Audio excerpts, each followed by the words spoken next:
Hi, especially because it's October. I am an October born. Actually, I'm born on the 10th day of October, so it's extra special. So yeah, I'm really in a good mood. This week will be my birthday, so I'm excited. I'm excited for you. I'm excited for where life will take us if we change our minds and we do things differently. Today we are going to continue on our motivational conversation because it's my birthday month. So I will do what I want to do. I'll cry if I want to cry. I'll laugh if I want to laugh. It's I love my birthdays. Everybody who knows me knows I'm crazy about my birthdays. I go crazy. Anyway, so we are going to talk about, today I want us to focus on the power of the word. Words matter. Words really do matter. The power of the word, as in W-O-R-D, word. And we are not only going to talk about the word as in the spoken word, we are going to talk about the word as in the words we use even in our minds, the thought words that we focus on. Why am I even going to talk about this? This morning we had an experience, and it does happen most of the time. I'm sure you've had such experiences. So a friend of mine was doing a job for me, and a couple of months ago, prior to the job getting started, when we were describing the job, he made a comment. He said something. He said, when we are fixing this and we climb up, if the thing falls, because it's so delicate, it will be his cost. And we laughed about it, and I'm like, well, it better not fall and all of that. Guess what? So they were fixing the thing yesterday, and for me to go and see this morning, and only to realize that a part of it had chipped. And so he has to fix it. And he said, you see, Thelma, what I was telling you about, words. And I'm like, guess what? I was going to talk about words today to my people. So you see, coincidence, he said, no, we are spiritual beings. I said, absolutely right. We are spiritual beings. Words are powerful. I've been telling you that we are co-creators with God. He made us in his image and likeness, meaning that we have the ability to create as our Father does. So what it translates to is that whatever we say with our mouths, it does happen. So what my friend had said about what might happen when he was installing what we were working on, it has happened, even though it didn't happen as bad as he feared it could, or he was trying to explain to me that it could. It did happen in some form. What do you say about yourself? What words do you use to describe yourself? Are you like me, who is obnoxious and vain and always say amazing things about yourself? I tend to say I'm beautiful, I'm gorgeous, I'm smart, I'm this.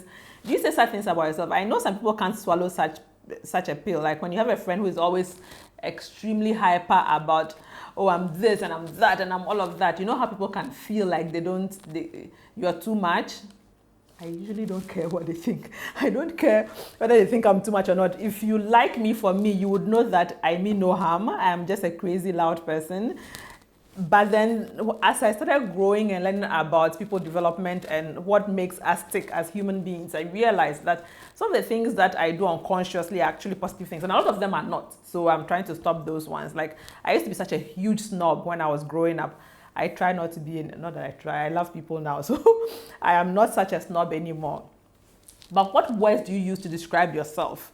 Are you aware of how amazingly awesome you are? And do you say that about yourself? Do you only think it in the privacy of your, in your corner, or do you really truly believe it so that you actually say it to friends, and whether they're friends or not, because I know how amazing I am. I really do. And whether you accept it or not is your problem, but you have to know how awesome you are. You can't be created by God and not be awesome. Like, you can't be awesome and make something that is not awesome. You have to be. If our Father is really indeed as powerful as we claim he is, then we are powerful, we are brilliant, and we are beautiful, and we are amazing, and we are talented, and all of the things that describes him. And so if you want what only good in your life, say what's good about your life, and say what is good about the future. It's not just what we say about ourselves. What do we say about our situations? When someone greets you, do you just say a perfunctory, I'm fine, or it's okay, or we are managing? I tend to hear a lot of Ghanaians say things like, I'm blessed, or I'm favored, or what's the new one they say? There's a new one they say. They're all very amazing things, things from the scripture and all of that. Usually what I think to myself, some of them I confront them, I ask them, are you really this? Do you really believe you are this? Yes, I forgot my rings today. I love my rings. Oh dear. Anyway, my husband will ask me about this one, by the way. So, so the point is, what are some of the things you say to describe your situation? When someone greets you and you say, I'm blessed, or I'm highly favored, or I am this and I am that, do you mean them? Or are you one of those who say things like, we are managing, or, especially about your situation, how is business, and you say, oh, we are managing, and things like that. What are the words you use to describe your situations? The reason why we have to deal with this now is because when you start your own thing, when you start following your talent, you can't afford to be pessimistic. I had a huge fight with a business colleague, I think a year ago or so, when we were discussing possibilities of partnering with some media institutions to, run some of my programs. And the first thing that came from his mouth was, those people will never partner with you. And immediately I stopped it. I said, don't you dare ever say that. Watch me get this partnership. Watch me do this. Watch me do that. And you'll be amazed. I went to the very, very top. I didn't go to the CEO. I didn't go to the MD. I went to the founder. And I got what I wanted to get. The sad thing was that we couldn't run the program that year because of other issues. But the point I'm trying to drive across is you have to be conscious of your words. You have to be conscious of words that are used around you. You have to be conscious of words that you agree to. You have to be conscious of things that you surround yourself with, especially the spoken thing. Because when we speak, it's hard to take back. When we speak, we have created. Yes, we can take certain things back. We can apologize, but it's already gone. The harm has usually been done before we go back and try to, repair the damage that has been done. What do you use to describe your situations? If someone asks, how is business? Even if it is not so amazing, how do you want it to be? So say what you want it to be versus even what it is usually is great. It's not that bad because, see, when you are growing, if you grow this way, usually when something happens when you get to the very top too quickly, it becomes, you aren't able to manage it as well because you haven't learned the process of managing failure or managing change. You haven't gone through the school of fixing little issues so that when there's a big issue, you can fix it. I don't know if you get what I'm trying to say. All of the things that happen to us, a lot of them are lessons. A lot of them are life lessons. A lot of them are business lessons. And so even in those moments when things don't seem so amazing, what stops you from feeling amazing anyways? The worst that can happen is that you are feeling so amazing that you actually genuinely feel amazing. And that is awesome. I would rather feel awesome most of the time than feel bad some of the time. I actually wish I don't have to feel bad because when I feel bad, I can't even carry on my job. I can't hold a normal thought in my head. So how do you move from being unaware of what comes out of your mouth to being conscious of what comes out of your mouth? So one of the things I do is I keep telling myself what I want. So that even when somebody does a simple thing as, oh, now how are you? I say, I'm great. And I've done that for so long that it's become a part of me. I genuinely feel great when you ask me in the morning, how are you? I'm a morning person, so you can see my energy this morning. I'm quite happy, apart from the fact that I have new hairdo and I love it. So yes, I'm quite a hyperactive person in the good sense, not in the bad sense. So I am great, and I say that I am great because I genuinely want to feel great, and I do things towards me feeling great. I get up in the morning and I do my jogs, not because I want to do it, but I want to feel great. I want to have the energy to carry me through the day. So I say some of these things about my situation. Why would I probably say business is good if business wasn't good? What do you mean by business isn't good? Maybe I can't pay my bill this month. So what do?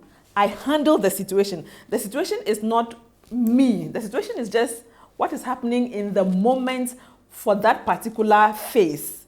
So you have to sit down and figure out what are some of the things I need to do to get this, either if it was your office rent, how to pay my rent this month if I haven't made any money.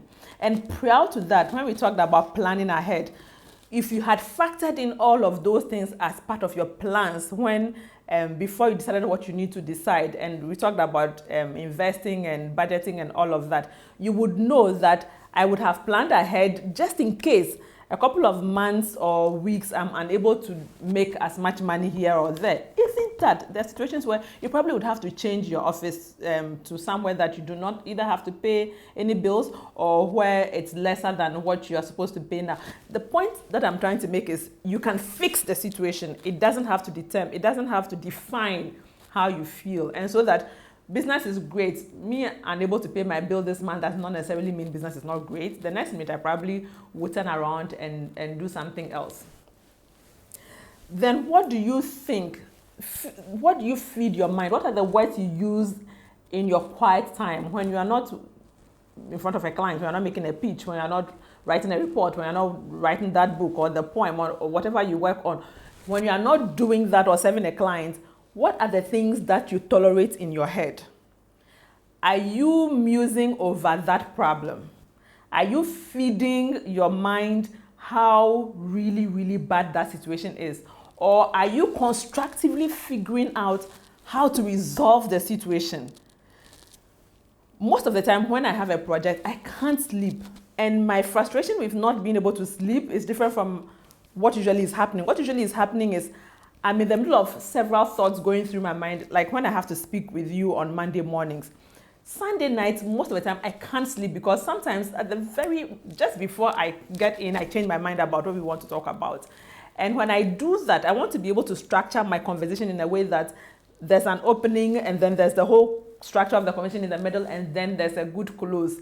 And so I have to, even though it might be on the spur of the moment because I like to speak from my heart, I have to make sure that it's somehow organized. I told you I don't like structure, so I'm not one of those, to use a lot of PowerPoint presentations and all of that. I want to speak to your spirit. I want to speak to your heart. So as much as possible, I want it to come from my being, something I believe in that will impact you as much as possible.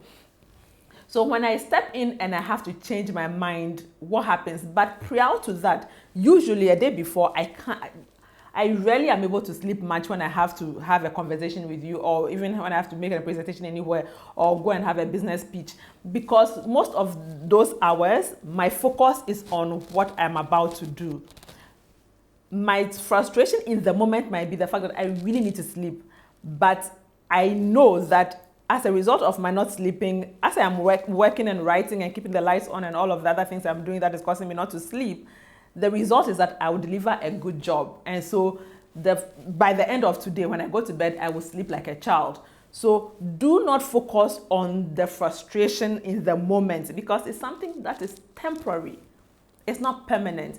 You are the one who will make it permanent if you keep dwelling on it. So figure out how to fix the problem and move forward and use only positive words even in your thought process. In the moment that I can't sleep, I don't focus on the fact that I can't sleep. I take my book and I start writing. I take my phone and I start recording something because I would rather utilize that moment for something that is going on in my head that I can use than utilize it to try to figure out why the sleep is not coming. When the sleep really is not coming, I'll count sheep, I'll count the ceiling. If nothing is working, I go ahead and I start working. What do you focus your silent moments on? Yes, of course, we girls sometimes focus on shopping. I need new shoes, so I would think about shoes sometimes when I'm driving. But then how much time do you focus on frivolities? The people you surround yourself with, are they people that are positive most of the time? Are they people that use the kind of words you want to hear yourself use?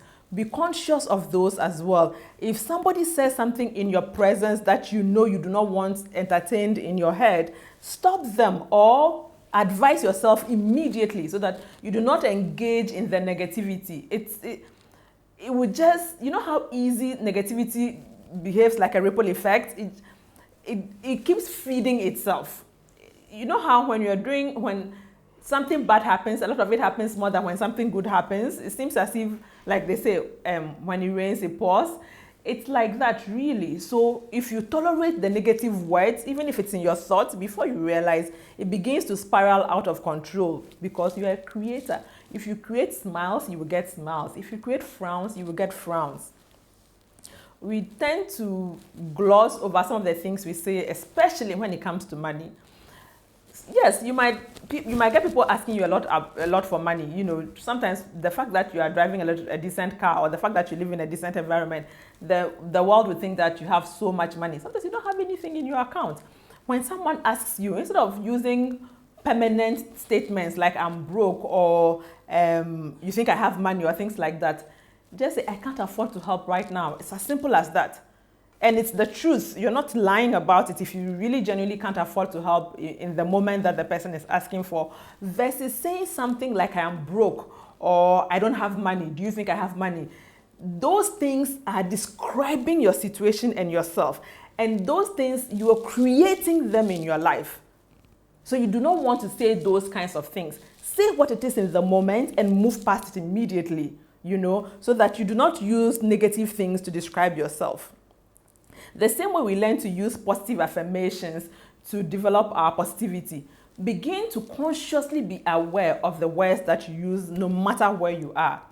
So that in the mornings when I'm jogging and when I'm saying to myself, I am brilliant, I am beautiful, I am hardworking, I am tenacious, I am this, all the things I want to be, and of course I am fabulously rich, you want to make it a habit. You don't just want it to be like a cliche because my coach says I should use positive affirmations, or you should genuinely believe that you are amazing, because you are truly amazing. I know I am, and I know you are too. So from today, do you promise yourself and me? Well, you don't have to promise me. What's most important is, do you promise yourself that, see how big my coat is today? But I love it, it's gorgeous.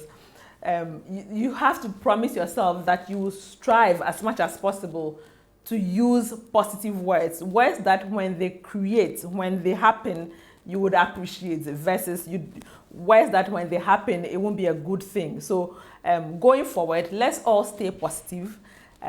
Let's keep smiling. Let's keep looking amazing and doing amazing things. And the world will be better for it. And our next generations will thank us for it, because whatever we do, our children will replicate after us. I hope truly that you begin to practice some of these things, and they are not just things that you are practicing. They really become a true part of you, and we can pass it on to others. I believe that we've had an amazing conversation, because I loved it. I'm sure you love it. You saw how excited I was to share with you. I know this month is going to be amazing, because it's not just the fact that it's October, it's my birth month. So we are going to chill, and we are going to have a lot of fun, and we are going to work together to strive to be better than we currently are. Let's keep being amazing. Let's keep becoming more in our thoughts, in our actions, in all that we do.